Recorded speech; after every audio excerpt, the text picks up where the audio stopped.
Samar at maging sa ilagang bahagi ng Panay Island. Pero sa Napunta. umaga pa lang ang ng ulan sa may Davao Oriental at sa may Tulugan. Ako ang sudan isda. Ulan din sa ibang bahagi pa ng Davao Region at maging sa may Zamboanga Peninsula. Tilapia. Maghapon pa muna malakas na ulan sa may Davao. So, akong tilapia. Ulan din po ng may kalakasan dyan sa Ang may itlog, Davao. nabuntag pa ni. Sa ilang bahagi ng Caraga at dyan sa Abasyan. Ako ang punapanos. Ito nga suka gamay ba? Lalo bandang umaga hanggang tanghali. Yan ang update sa lagay ng panahon. Ako po si Ariel Rojas. Ingat po dito. Muling Ang bubuksan katulog ang ko. Aquino Center and Museum sa Hacienda Luisita, Tarlac sa Martes, February 25. Itinaon ito sa pagulita ng ika-39 na anibersaryo ng EDSA People Power Revolution. 20 taong sumailalim sa renovation ng museo na layong ibahagi ang mga kwento at aral sa pagkamit ng demokrasya ng Pilipinas.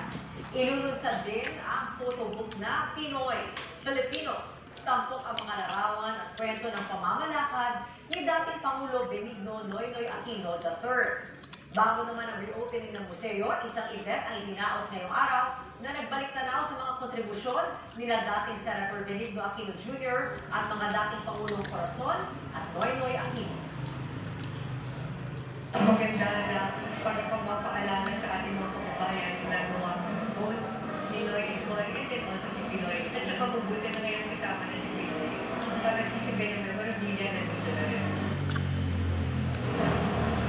Sa pagbabalik ng TV Patrol, Tubiang Maguindanao del Sur Vice Mayor Omar Sahama binaril habang nagtatanong sa ibang lahat. Underwater proposal sa Boracay. Nagpakilig. Tuloy-tuloy pa rin ang mga balita sa pagbabalik ng TV Patrol. Nga, magbuwag na di ay.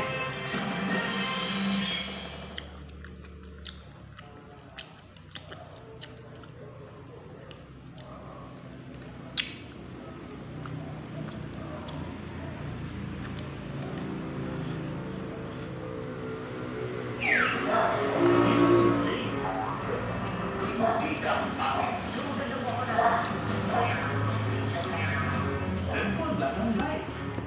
Kailangan magkaroon pa ng superpowers para maging hero. Yung katulad para hero ka na rin mo. Lagi mang nakukulis.